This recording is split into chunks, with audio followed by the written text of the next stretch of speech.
ಕೆಲಸ ಹಳೆಯದಿರಬಹುದು, ಭಾವನೆ ಹೊಸತಾಗಿರಲಿ. ಉದಯದ ಹೊಂಗಿರಣಕ್ಕಾಗಿ ಎದುರು ನೋಡುತ್ತೇವೆ. ನಿರೀಕ್ಷೆ ಅನಿವಾರ್ಯ. ಇಂದಿನ ದಿನಕ್ಕಿಂತಲೂ ನಾಳೆ ದೊಡ್ಡದು. ಈ ವರ್ಷಕ್ಕಿಂತಲೂ ಮುಂದಿನ ವರ್ಷ ಇನ್ನಷ್ಟು ದೊಡ್ಡದಾಗಿರುತ್ತದೆ. ನಿರೀಕ್ಷಣೆಯಲ್ಲೂ ನಂಬಿಕೆ ಇದೆ, ಆಸೆಯೂ ಉಂಟು. ಮನೋಬಲವು ಅದಕ್ಕೆ ಪೂರಕವಾಗುತ್ತದೆ. ಶ್ರದ್ಧೆ ಇಷ್ಟಗಳ ಪಾಲನ್ನು ಅಲ್ಲಗಳೆಯುವಂತಿಲ್ಲ. ಅಪಾರವಾದ ಪ್ರೇಮವು ಅಲ್ಲಿ ಜಾಗ ಮಾಡಿಕೊಂಡಿದೆ. ಬದುಕಬೇಕೆಂಬ ಆಸೆಯು ತೀವ್ರವಾಗಿ ಇರುತ್ತದೆ. ವಸಂತ ಕಾಲಕ್ಕಾಗಿ ಕೋಗಿಲೆ, ಕೋಗಿಲೆಯ ನಿರೀಕ್ಷೆಯಲ್ಲಿ ವಸಂತಕಾಲ ಕಾಯುವಿಕೆಯ ಪ್ರಕ್ರಿಯೆ ಇರುತ್ತದೆ. ತುಂಬ ಕಷ್ಟ. ತಾನು ಸಂಗ್ರಹಿಸಿದ ಜೇನನ್ನು ಮನುಷ್ಯನಿಗೆ ಒದಗಿಸಬೇಕೆಂಬ ಸಂತೋಷದಿಂದ ಜೇನುಹುಳು ನಿರೀಕ್ಷಿಸುತ್ತಿರುತ್ತದೆ. ಆ ಸಹಜತ್ವದಲ್ಲೇ ಅಪಾರವಾದ ಪ್ರಕೃತಿ ಪ್ರೇಮ ಇದೆ.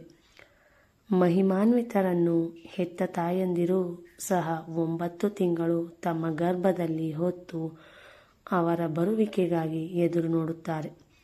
ಈ ದಿನ ಹೊರಟು ಹೋಗುತ್ತದೆ. ನಾಳೆ ಮುಗುಳು ನಗೆಯೊಂದಿಗೆ ನಮ್ಮ ಮುಂದೆ ಸಾಕ್ಷಾತ್ಕರಿಸುತ್ತದೆ. ಹೊಸ ಆಸೆಗಳು ಗರಿಗೆದರಿ ಬರುತ್ತವೆ. ಹೊಸ ಚಿಗುರಿನೊಂದಿಗೆ ಸಸ್ಯಗಳು ನಳನಳಿಸುತ್ತವೆ. ನೂತನ ಸೂರ್ಯ ಬಂಗಾರ ವರ್ಣದ ಹೂವಿನ ರಥದ ಮೇಲೆ ಸಾಕ್ಷಾತ್ಕರಿಸುತ್ತಾನೆ. ಭವಿಷ್ಯತ್ತಿನಲ್ಲಿ ನಡೆಯಲಿರುವ ಅದ್ಭುತಗಳಿಗಾಗಿ ಎಲ್ಲರೂ ಕಾತುರದ ನಿರೀಕ್ಷೆಯನ್ನಿಟ್ಟುಕೊಳ್ಳಬೇಕು. ರಾಮಾಯಣದಲ್ಲಿ ಗುಹನು ನಿರೀಕ್ಷಿಸಿದ್ದನು. ಶಬರಿಯ ನಿರೀಕ್ಷೆಯು ಅಶೋಕ ಪ್ರಸಿದ್ಧವಾಯಿತು. ಕೌಸಲ್ಯ ನಿರೀಕ್ಷೆಯನ್ನು ಮರೆಯಲಾರದು. ದಶರಥನು ಎದುರು ನೋಡಿದ ಘಟನೆಯು ಉಲ್ಲೇಖಗೊಂಡಿದೆ. ಅಯೋಧ್ಯೆಯ ನಿರೀಕ್ಷೆಯು ಅಪಾರವಾಗಿತ್ತು. ಶ್ರೀರಾಮನ ಜನನದ ಸಂತಸದ ಕ್ಷಣಕ್ಕಾಗಿ ಕಾಲವನ್ನು ದಿವ್ಯತ್ವದಿಂದ ತುಂಬುತ್ತಾರೆ. ಲೋಕದ ಸಂರಕ್ಷಣೆಗೂ ಇದು ಸಹಕಾರಿಯಾಗುತ್ತದೆ. ಉತ್ತಮ ಮನುಷ್ಯರಿಗಾಗಿ, ಒಳ್ಳೆಯ ಕೆಲಸಗಳಿಗಾಗಿ ಉತ್ತಮೋತ್ತಮರೇ ಬರುತ್ತಾರೆ. ದೊಡ್ಡವರೆನ್ನುವವರ ಆಗಮನವಾಗುತ್ತದೆ. ದುಷ್ಟ ಶಿಕ್ಷಣ, ಶಿಷ್ಟ ರಕ್ಷಣದ ಕ್ರಿಯೆ ನಡೆಯುತ್ತದೆ. ನನ್ನ ಕಡೆ ದೃಷ್ಟಿಯನ್ನು, ನನ್ನನ್ನು ಪ್ರತಿಯೊಂದು ಹೃದಯದಲ್ಲೂ ನಾನು ನೀವನಿಸಿ ಇರುತ್ತೇನೆ. ನೀವು ಎಲ್ಲಿಗೇ ದೂರವೂ ಹೋಗುವ ಅವಶ್ಯಕತೆ ಇಲ್ಲ. ಬೀಜಗಳನ್ನು ಭೂಮಿಯಲ್ಲಿ ನಾಟಿ ಮಾಡಿ ಮಳೆಗಾಗಿ ರೈತ ಎದುರು ನೋಡುತ್ತಿರುತ್ತಾನೆ.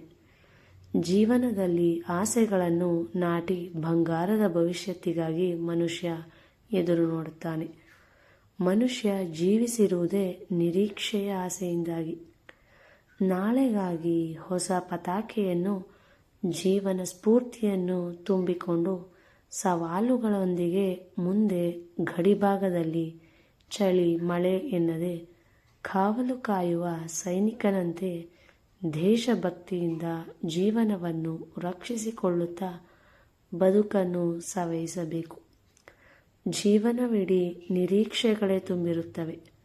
ಜೀವನವು ಆಸೆಗಳ ಉಸಿರಾಟದಲ್ಲೇ ಗತಿಸುತ್ತದೆ. ಇಚ್ಛೆಗಳು ಪೂರೈಸಲ್ಪಡುತ್ತವೆ. ಶುಭ ವಾರ್ತೆಗಳನ್ನು ಕೇಳುತ್ತೇವೆ. ನಡೆದು ಹೋದ ಕೆಡುಕನ್ನು ಮರೆಯೋಣ. ನಡೆಯಲಿರುವ ಒಳಿತನ್ನು ನಂಬುತ್ತಾ ಸೋಲುಗಳನ್ನು ಪಾಠಗಳಂತೆ ಸಂತೋಷದಿಂದ ಧೈರ್ಯ ಎಂಬ ಪತಾಕೆಯನ್ನು ಹಿಡಿದು ಮುಂದಕ್ಕೆ ಸಾಗೋಣ. ದಡವನ್ನು ಸೇರಲು ದೋಣಿಯು ಬಹುದೂರ ಪ್ರಯಾಣಿಸಬೇಕಾಗುತ್ತದೆ. ಅಡ್ಡಿ ಆತಂಕಗಳನ್ನು ಎದುರಿಸುತ್ತಾ ಮುಂದಕ್ಕೆ ಹೋಗಬೇಕು. ಛಲದಿಂದ ಹಿನ್ನಡೆಯಬಾರದು. 100 ಬಾರಿ ಬೀಳುವ ಪರಿಸ್ಥಿತಿ ಎದುರಾದರೂ ಮೇಲಕ್ಕೆ ಏಳುವ ಧೈರ್ಯ ಇರಲಿ. ನಾಳಿನ ವಿಜಯಕ್ಕೆ ಇಂದಿನ ದಿನವನ್ನು ಸಿದ್ಧಪಡಿಸಿಕೊಳ್ಳಬೇಕು. ಕಂಬಳಿ ಹುಳು ಚಿಟ್ಟೆಯಾಗಿ ಮಾರ್ಪಾಡುವುದನ್ನು ತಪ್ಪಿಸಲಾಗದು. ಅದೇ ಅದರ ಜೀವನದ ಪರಿಪೂರ್ಣತೆ.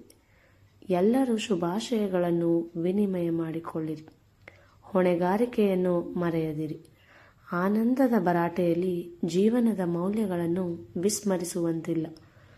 ಜೀವನ ಸಾರ್ಥಕ್ಯವನ್ನು ಪಡೆಯಬೇಕೆಂದರೆ ಬದುಕನ್ನು ಗೌರವಿಸಬೇಕು.